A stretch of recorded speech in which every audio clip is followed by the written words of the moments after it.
आजच्या ठळक घडामोडींवर।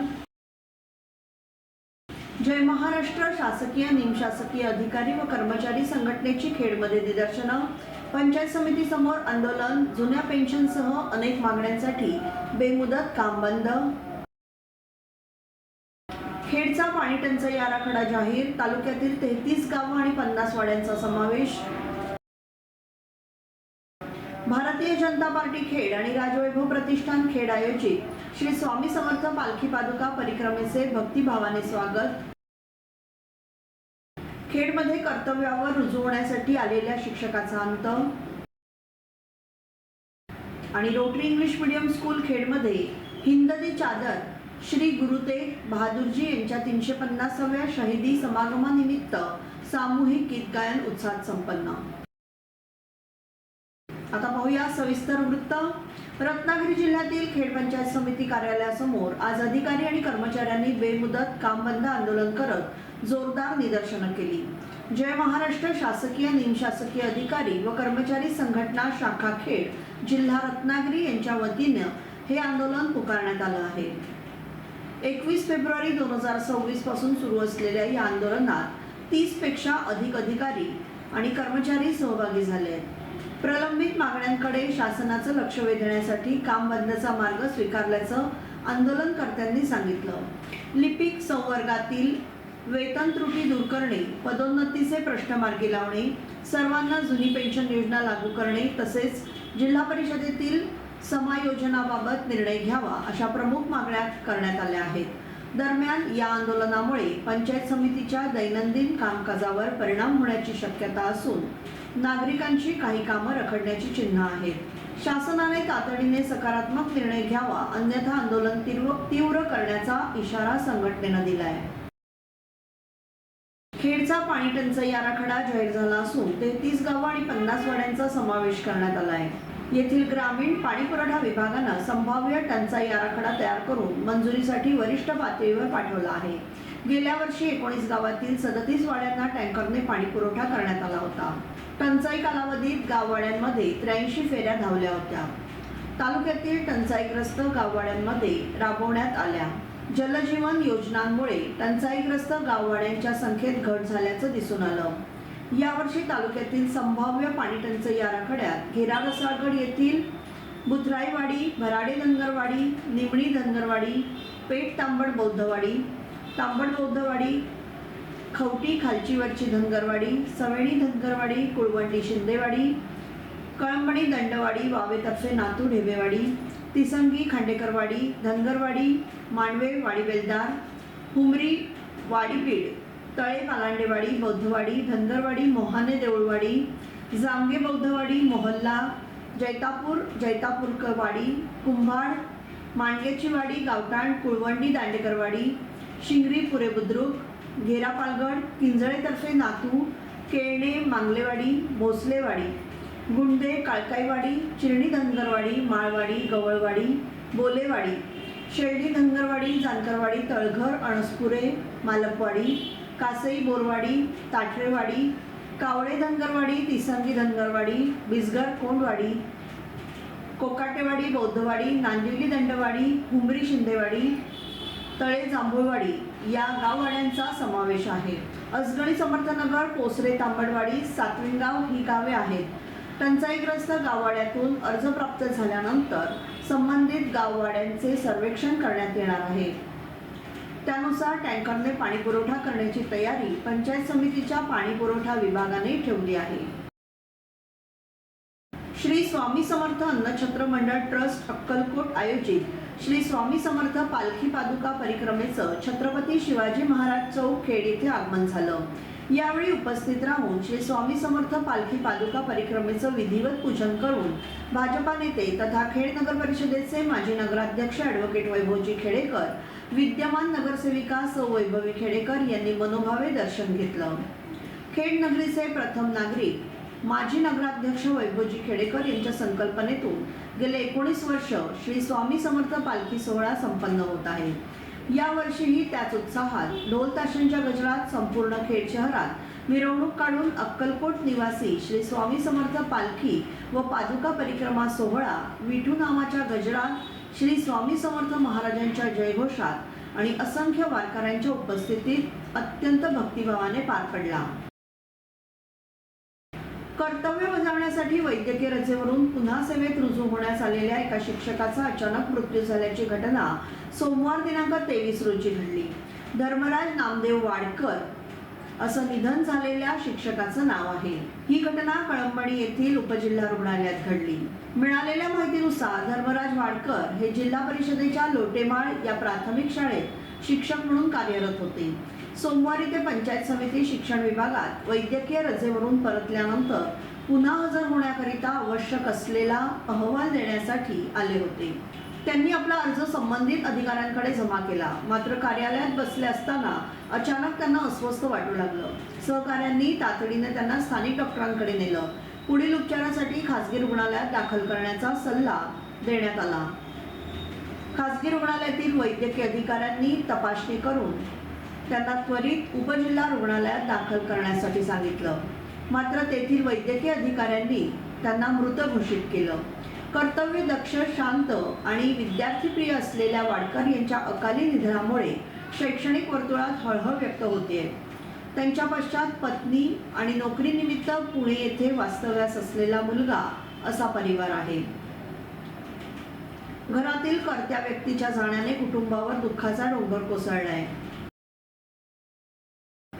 सोमवार दिनांक 23 फेब्रुवारी 2026 रोजी शिखांचे 9वे गुरु तेज बहादूर सिंग यांच्या 350व्या शहीदी समागमानिमित्त कोकण विभागात आयोजित सामूहिक गीत गायन उपक्रमात रोटरी विद्यालयाने उत्स्फूर्त सहभाग नोंदवला।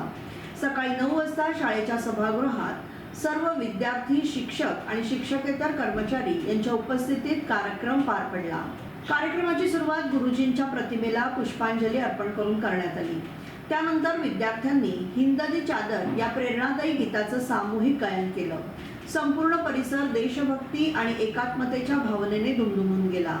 त्यानंतर शाळेच्या मुख्याध्यापिका सौभूमिता पटेल यांनी आपल्या मार्गदर्शनपर भाषणात गुरु तेग बहादूरजींच्या बलिदानाचं महत्त्व स्पष्ट करत विद्यार्थ्यांना सामाजिक सलोखा, राष्ट्रीय एकात्मता आणि मानवतेची मूल्य जोपासण्याचं आवाहन केलं। शिक्षकांनीही गुरुजींच्या जीवन कार्याचा थोडक्यात परिचय करून दिला।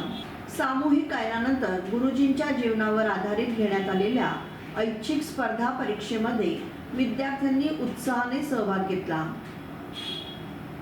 कार्यक्रमाचं छायाचित्रण आणि व्हिडिओ चित्रीकरण करून संबंधित विभागाकडे पाठवण्यात आलं। कोकण विभागीय आयुक्त डॉक्टर विजय सूर्यवंशी यांच्या अहवालाला प्रतिसाद देत रोटरी विद्यालयाने हा ऐतिहासिक उपक्रम यशस्वीपणे पार पडला। या कार्यक्रमातून विद्यार्थ्यांमध्ये राष्ट्रभक्ती, सामाजिक जबाबदारी आणि धर्मनिरपेक्षतेची जाणीव अधिक दृढ झाली। यावेळी उच्च माध्यमिक विभाग प्रमुख राहुल गाडबैल, माध्यमिक विभाग प्रमुख शैलेश देवळेकर, प्राथमिक विभाग प्रमुख तेजश्री कानडे, प्राथमिक विभाग प्रमुख प्रीतम वडके, सर्व शिक्षक, शिक्षकेतर कर्मचारी आणि विद्यार्थी उपस्थित होते। संपूर्ण कार्यक्रमाचं सूत्रसंचालन मीनाक्षी निवाते यांनी केलं। हिंदू हृदय सम्राट शिवसेना प्रमुख बाळासाहेब ठाकरे यांच्या जनशताब्दी वर्षाचं औचित्य साधून दापोली विधानसभा क्षेत्रातील जनतेला भेडसावणाऱ्या समस्यांचा निपटारा व्हावा यासाठी सोमवारी खेड येथे जनता दरबाराचं आयोजन करण्यात आलं होतं। या जनता दरबाराला नागरिकांचा उत्स्फूर्त प्रतिसाद लाभला। समस्या जागेवरच सुटल्याने नागरिकांनी समाधान व्यक्त केलं। मासाहेब मीनाताई ठाकरे नाट्यगृहाजवळील खेडनगर वाचनालय येथे माजी शिवसेना जिल्हा प्रमुख बाळा खेडेकर यांनी आयोजित केलेल्या या जनता दरबारात विविध प्रकारच्या समस्या घेऊन नागरिक उपस्थित होते। जनता दरबारात उपस्थित प्रत्येक समस्याग्रस्तांचं बाळा खेडेकर यांनी स्वतः जातीनं दखल घेत त्यातील बहुतेक प्रश्न मार्गी लावले, तर काही प्रश्नांची तड लावण्यासाठी संबंधित अधिकारी वर्गाला सांगण्यात आलं। आठवडाभरात प्रश्नांची सोडवणूक झाली नाही तर शिवसेना स्टाईलने त्याची दखल घेतली जाईल असा इशाराही देण्यात आला। बहुतेकांनी स्वतःच्या वैयक्तिक प्रश्नांपेक्षा सार्वजनिक हिताच्या समस्या मांडल्या। दरम्यान प्रत्येक महिन्याच्या 23 तारखेला शिवसेनेकडून जनता दरबार घेण्यात येणार आहे। नुकत्याच झालेल्या रत्नागिरी जिल्हा परिषद निवडणुकीत 56 पैकी 41 जागा जिंकून शिवसेनेने निर्णायक यश मिळवलं होतं। नुकतीच रत्नागिरी येथे जयेश मंगल कार्यालयात पालकमंत्री उदयजित सामंत यांच्या प्रमुख उपस्थितीत जिल्हा परिषदेतील विषय समित्या तसेच गटनेतेपदाची निवड करण्यासाठी नवनिर्वाचित सदस्यांची बैठक संपन्न झाली। यावेळी सर्वानुमते गटनेतेपदी विलास चाळके यांची तर मुख्य प्रतोद म्हणून बाबू म्हाप यांची निवड करण्यात आली आहे। या बैठकीत नवनिर्वाचित सदस्यांचा सन्मान करून त्यांना भावी वाटचालीसाठी शुभेच्छा देण्यात आल्या। या प्रसंगी रत्नागिरी जिल्हा परिषद माजी बांधकाम व आरोग्य सभापती व दयाळ जिल्हा परिषद गटाचे सदस्य अण्णा कदम, खेड तालुका प्रमुख व सुकिवली जिल्हा परिषद गटाचे सदस्य सचिनजी धाडवे, जिल्हा परिषद सदस्या सौ मानसी जगदाळे, जिल्हा परिषद सदस्या सौ आमरे, सौ रेवती पाटील, सौ खाडे, पंचायत समिती गटनेते सुनील मोरे आदी उपस्थित होते। दिव्यांग युवा क्रीडा प्रतिष्ठान रत्नागिरी संस्थांमधील आंतरराष्ट्रीय खेळाडू जनार्दन पवार यांनी पुणे येथे झालेल्या व्हीलचेअर क्रिकेट स्पर्धेमध्ये यश मिळवले। आपल्या दिव्यांग युवा क्रीडा प्रतिष्ठान रत्नागिरी संस्थांमधील सर्व पदाधिकाऱ्यांच्या वतीने पवार सरांचं आणि महाराष्ट्र व्हीलचेअर क्रिकेट टीमच्या सर्व खेळाडूंचं अभिनंदन करून पुढील वाटचालीसाठी शुभेच्छा देण्यात आल्या। खेड शहरातील बजमई इम्दादियाच्या MIA KG अँड प्रायमरी स्कूलमध्ये दिनांक 24 फेब्रुवारी 2026 रोजी AE कालसेकर कॅम्पस येथे सकाळी ठीक 9:30 वाजता नर्सरी ते इयत्ता 4थीच्या विद्यार्थी लीड संमेलनाचं आयोजन प्रशालेच्या मुख्याध्यापिका रुबिना कळवईकर यांच्या अध्यक्षतेखाली करण्यात आलं होतं। आयेशा निजाम वस्ताच्या पुराण पठणाने या संमेलनाची सुरुवात करण्यात आली।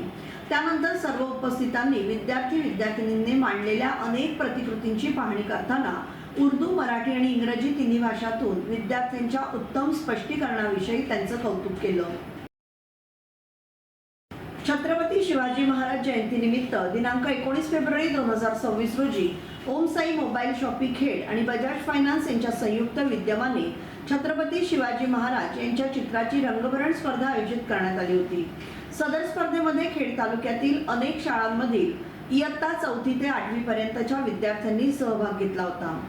या स्पर्धेमध्ये सावनी लेले, स्वरूपा शिरसाट, आरव पिंपळकर, जानवी दयाळकर, शार्दुल देवळेकर, पारस खोपकर, शुभ्रा देसाई, सार्थक लकेश्री, आयेशा काझी, सौरभ मोरिया, त्रिशा शिंदे, श्रेयासी जाधव, यशवर्धन पाटील, वंश वैराग, आरवी टेमकर आणि धनश्री जाधव या विद्यार्थ्यांनी उल्लेखनीय कामगिरी केल्याबद्दल सदर विद्यार्थ्यांना पारितोषिक व आकर्षक भेटवस्तू तसेच बजाज फायनान्स तर्फे प्रशस्ती पत्रके देऊन सन्मानित करण्यात आले। सदर गुणगौरव सोहळा ओम साई मोबाईल शॉपी खेड येथे संपन्न झाला। या प्रसंगी लायन्स क्लब खेडचे माजी अध्यक्ष रोहन विचारे, अध्यक्ष महेंद्र शिरगावकर, माणिक लोहार, बजाज फायनान्स खेडचे समीर पाटणे आणि ओम साई मोबाईलचे प्रवीण पवार उपस्थित होते। दापोली येथील Messrs GB Mehta and sons या प्रसिद्ध पेट्रोल पंपाचे संस्थापक आणि ज्येष्ठ व्यक्तिमत्व चंद्रकांत गोपीनाथ उर्फ तात्यासाहेब मेहता यांचं निधन झालं असून दापोलीच्या व्यापारी आणि सामाजिक वर्तुळात मोठी शोककळा पसरली आहे। अत्यंत मनमिळावू आणि अनुभवी उद्योजक म्हणून ओळखल्या जाणाऱ्या तात्यासाहेबांनी आपल्या कार्यातून दापोलीच्या बाजारपेठेत एक वेगळा ठसा उमटवला होता। त्यांच्या जाण्याने दापोलीची मोठी हानी झाली आहे। भाजपचे प्रदेशाध्यक्ष रवींद्र चव्हाण यांनी नवीन प्रदेश कार्यकारिणी जाहीर केली आहे। आपल्या नव्या कार्यकारिणीत रवींद्र चव्हाण यांनी महत्त्वाचे बदल करत नवीन चेहऱ्यांना संधी दिली आहे। रवींद्र चव्हाण यांनी प्रदेशाध्यक्ष पदाची जबाबदारी स्वीकारल्यानंतर प्रदेश कार्यकारिणी जाहीर केली नव्हती। स्थानिक स्वराज्य संस्थांच्या निवडणुकीनंतर नवीन प्रदेश कार्यकारिणी जाहीर होण्याची शक्यता होती। त्यानंतर आज नवीन प्रदेश कार्यकारिणी जाहीर करण्यात आली। पदाधिकारी म्हणून काम करण्याची संधी मर्यादित असली तरी प्रत्येक सक्षम कार्यकर्त्याला वेगवेगळ्या माध्यमातून पक्षात स्थान दिलं जाईल असं आश्वासन त्यांनी यावेळी दिलं। भाजपच्या घटनेनुसार आणि राज्यातील राजकीय परिस्थितीनुसार सक्षम कार्यकर्त्यांची मोठी फळी पक्षात आहे। यावर भाष्य करताना चव्हाण म्हणाले की भाजपचा प्रत्येक कार्यकर्ता वर्षानुवर्षे पक्षासाठी योगदान देतोय, मात्र प्रदेश स्तरावर पदे देताना मर्यादा येतात। ज्यांना आता संधी मिळाली नाही त्यांना इतर आघाड्या आणि विविध विभागाच्या माध्यमातून पक्ष कार्यात सक्रिय केलं जाईल असेही त्यांनी यावेळी सांगितलं। जिल्हा परिषद आणि पंचायत समिती निवडणुकीत मिळालेल्या यशानंतर सत्तेतील पदांवरून श्रेयवाद आणि स्वतंत्र ताकद दाखवण्याच्या हालचालींवर आता पक्षाने स्पष्टपणे लगाम घातलाय। पालकमंत्री उदय सामंत यांनी पदाधिकाऱ्यांच्या मेळाव्यात जाहीर केले की जिल्हा परिषद अध्यक्ष, पंचायत समिती सभापती, उपसभापती, गटनेते आणि प्रतोद यांचा कार्यकाळ 1.25 वर्षांचा असेल आणि कालावधी संपताच सर्वांनी पदत्याग करणं बंधनकारक राहील। हा निर्णय अंतिम असल्याचं सांगत सामंत यांनी स्पष्ट केलं की सत्तेचे विकेंद्रीकरण आणि अधिकाधिक कार्यकर्त्यांना संधी देण्याच्या धोरणानुसार हा फॉर्म्युला राबवला जातोय। उपमुख्यमंत्री एकनाथजी शिंदे यांच्या नेतृत्वाखाली जिल्ह्यातील सर्व कामे आणि निधी वाटप होणार असल्याचेही त्यांनी ठामपणे सांगितलं। जिल्ह्यातील महसूल हद्दीमधील शासनाच्या सर्व खात्यांमधील कार्यालयांकरिता शासनाने जाहीर केलेल्या सार्वजनिक सुट्ट्यांव्यतिरिक्त 3 सार्वजनिक सुट्ट्या जाहीर करण्याचे अधिकार जिल्हाधिकाऱ्यांना प्रदान करण्यात आले आहेत। त्या अधिकाराचा वापर करून जिल्हाधिकाऱ्यांनी सन 2026 या वर्षासाठी होळी सणानिमित्त सोमवार दिनांक 2 मार्च, अनंत चतुर्दशी निमित्त शुक्रवार दिनांक 25 सप्टेंबर आणि धनत्रयोदशी निमित्त शुक्रवार दिनांक 6 नोव्हेंबर 2026 अशा 3 सुट्ट्या जाहीर केल्या आहेत। याबाबतची अधिक सूचना जिल्हाधिकारी मनोज जिंदल यांनी प्रसिद्धीस दिली आहे। चिपळूण नगर परिषदेच्या वतीने जिल्हास्तर नगरोत्थान योजना, विशेष रस्ता अनुदान, मागासवर्गीय कल्याण समिती आणि नगर परिषद निधी अंतर्गत शहरातील विविध भागांमध्ये हाती घेण्यात आलेल्या विकास कामांचा भूमिपूजन सोहळा गुरुवार दिनांक 26 फेब्रुवारी 2026 रोजी सकाळी 9 वाजता आयोजित करण्यात आला आहे, अशी माहिती मुख्याधिकारी संजय जाधव यांनी दिली। या भूमिपूजन सोहळ्याचं उद्घाटन राज्याचे उद्योग आणि मराठी भाषा मंत्री तथा रत्नागिरी जिल्ह्याचे पालकमंत्री नामदार डॉक्टर उदय सामंत यांच्या शुभ हस्ते होणार असून राज्याचे गृहराज्यमंत्री नामदार योगेशदादा कदम यांच्या विशेष उपस्थितीत हा कार्यक्रम संपन्न होणार आहे। जिल्हास्तर नगरोत्थान योजना सन 2024-25 अंतर्गत खंड मापरी मोहल्ला, खंड बडदेवाडी तसेच देसाई मोहल्ला परिसरात आरसीसी गटार आणि संरक्षक भिंतीची बांधकामं करण्यात येणार आहेत। तसेच विशेष रस्ता अनुदान सन 2023-24 अंतर्गत पेटमाप रोड परिसरात विविध ठिकाणी आरसीसी गटारांची बांधकामं प्रस्तावित आहेत। मागासवर्गीय कल्याण समिती सन 2025-26 अंतर्गत प्रांत कार्यालय शेजारी राष्ट्रीय महामार्ग क्रमांक 66 पासून डॉक्टर बाबासाहेब आंबेडकर स्मारक भवनापर्यंत रस्त्याचे डांबरीकरण करण्यात येणार आहे। त्याचप्रमाणे नगर परिषद निधीतून पागमळा भागातील शिंदेमळा ते परांजपे स्कीम गेट पर्यंत रस्त्याचं खडीकरण आणि डांबरीकरण करण्यात येणार आहे। या कार्यक्रमाला लोकसभा आणि विधान परिषदेचे सदस्य, आमदार, जिल्हाधिकारी, पोलीस अधीक्षक, जिल्हा परिषदेचे मुख्य कार्यकारी अधिकारी, चिपळूण नगर परिषदेचे नगराध्यक्ष उमेश सतपाल, उपनगराध्यक्षा रुपाली दांडेकर, सर्व सभापती, नगरसेवक, नगरसेविका, अधिकारी आणि कर्मचारी वृंद उपस्थित राहणार आहेत। या विकास कामांमुळे चिपळूण शहरातील पायाभूत सुविधांमध्ये मोठी सुधारणा होणार असून नागरिकांना याचा थेट लाभ मिळणार असल्याचं नगर परिषदेच्या वतीने सांगण्यात आलं आहे। थोर समाजसुधारक, वैराग्यमूर्ती, राष्ट्रसंत श्री गाडगेबाबा हे कोण्या एका समाजाच्या उन्नतीसाठी नाही तर या जगाच्या उन्नतीसाठी झटले। लोकांनी शिकले पाहिजे, आपला बौद्धिक विकास साधला पाहिजे हे सांगतानाच त्यांनी समाजातील अज्ञान, अस्वच्छता, अनिष्ट चालीरीती, अंधश्रद्धा याविषयी आवाज उठवला। व्यसनमुक्ती, हुंडाबंदीवर त्यांनी झोड उठवली। आपल्या कीर्तनाच्या माध्यमातून समाज प्रबोधन करणारे संत गाडगेबाबा हे चालते बोलते विद्यापीठ होते। त्यांचे विचार आजही समाजाने अंगीकारले पाहिजेत असं आवाहन महाराष्ट्र परिटसेवा मंडळाचे राज्य सचिव प्राध्यापक कचेश्वर राऊत यांनी केलं।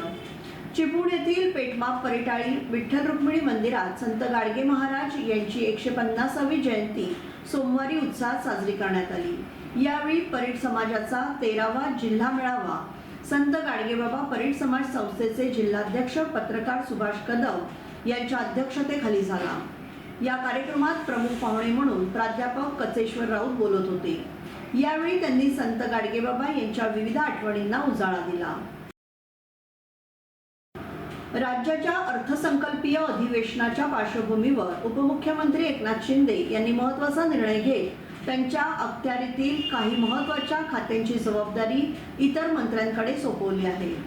या निर्णयामुळे राजकीय वर्तुळात चर्चांना उधाण आलंय।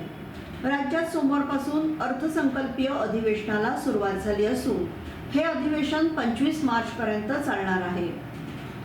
दिवंगत उपमुख्यमंत्री आणि अर्थमंत्री अजित पवार यांच्या निधनानंतर होत असलेलं हे पहिलेच अधिवेशन आहे. त्यामुळे येत्या 6 मार्च रोजी मुख्यमंत्री देवेंद्र फडणवीस राज्याचा अर्थसंकल्प सादर करणार आहेत. अधिवेशनाच्या काळात प्रशासकीय कामकाज सुरळीत सुरू राहावं यासाठी उपमुख्यमंत्री शिंदे यांनी त्यांच्या ताब्यातील खात्यांचं तात्पुरतं पुनर्वाटप केलंय. त्यानुसार नगरविकास विभागाची जबाबदारी मंत्री उदय सामंत यांच्याकडे सोपवण्यात आली आहे. गृहनिर्माण विभाग मंत्री शंभूराज देसाई यांच्याकडे देण्यात आलं असून सार्वजनिक बांधकाम विभागाची जबाबदारी मंत्री दादा भुसे यांच्याकडे सोपवण्यात आली आहे. या संदर्भातील अधिकृत पत्र उपमुख्यमंत्री शिंदे यांनी विधानसभा अध्यक्षांना सादर केले आहे. अधिवेशनादरम्यान कामकाजावर अधिक लक्ष केंद्रित करण्यासाठी हा निर्णय घेण्यात आल्याचं सांगितलं जातंय.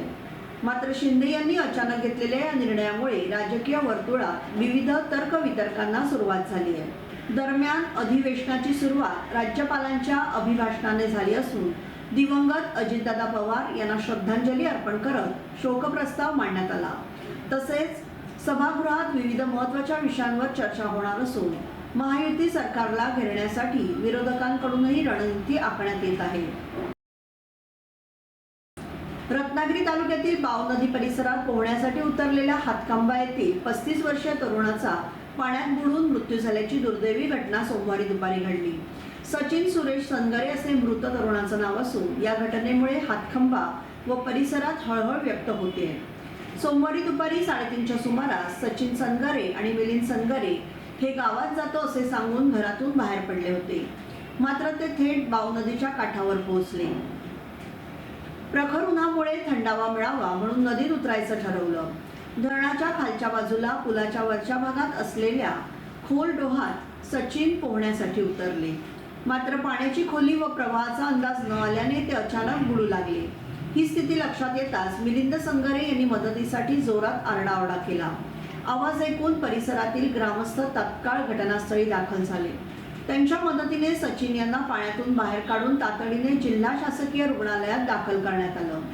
मात्र डॉक्टरांनी उपचारापूर्वीच त्यांचा मृत्यू झाल्याचं घोषित केलं. घटनेची माहिती कळताच ग्रामीण पोलीस ठाण्याचे पोलीस निरीक्षक राजेंद्र यादव यांनी सहकाऱ्यांसह घटनास्थळी भेट देऊन पाहणी केली.